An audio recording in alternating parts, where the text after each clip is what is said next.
Ayun, ito po yung 5 hectares na dito sa San Manuel, no bro? San Manuel, Pangasinan. So, 3 poste. So, nasa 100 meters frontage mahigit hanggang dito. Tapos, along irrigation siya. Napakagandang irrigation. So, 5 hectares. Diretso po doon sa part na yon. Yung corner lot niya, napakahaba nito. Napakahaba. Hanggang doon pa sa may kawayan, bro. Yung saging, lalampasan pa yun, no? So, saging. So, puntahan natin mamaya. Tapos, dito sa part na ito, hanggang doon naman sa pangatlong poste. Ayan, yung pangatlong poste. So, dito sa part na ito ay along Barangay Road. Pero ito, single lane. Dito naman sa likod, medyo maluwang dito, maluwang. Pero single lane din ito, single lane din siya. Pero maluwang naman. Pero ito, single lane din siya. Ayan, pero napakaganda nito. Tuloy-tuloy ba tubig dito, bro? Tuloy-tuloy daw ang tubig dito sa part ng San Manuel. So mayroon kang makikitang mountain view. Ayan, mountain view pa rin yan. So ito po ay nagkakahalaga ng 350 pesos per square meter. So napakamura na din po ito, 350 dito sa San Manuel kasi irrigation siya. Tapos tuloy-tuloy yung tubig daw dito sa part na ito. Kaya hanggang ilan kaya ang cropping nito, sir?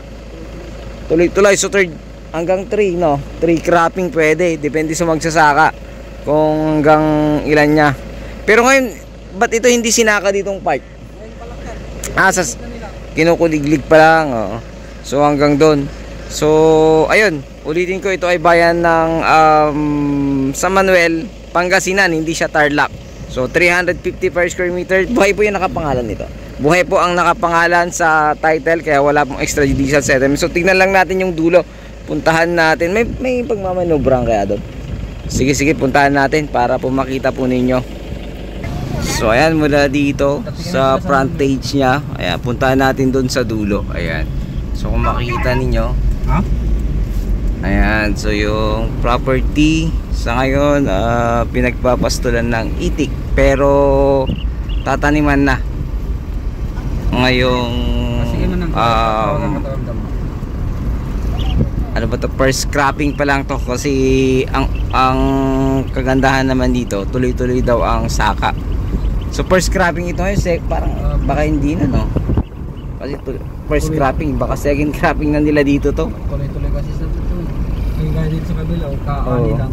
Kaani lang yan, no?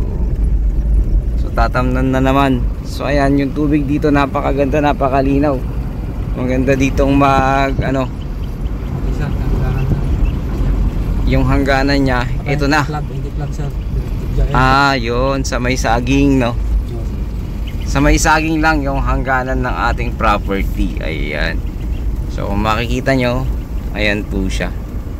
Yun yung plug na yan. Ayan. So saktong sakto po.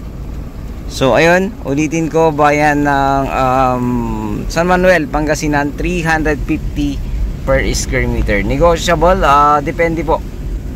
Kausapin po natin ang seller kasi sagot po nila yung capital gain tax doon. So baka maaring doon po ulit yung mapag-uusapan kasi nga 350 sagot nila capital gain tax. So ayun, muli, ito yung lingkod agent Joel. God bless you all.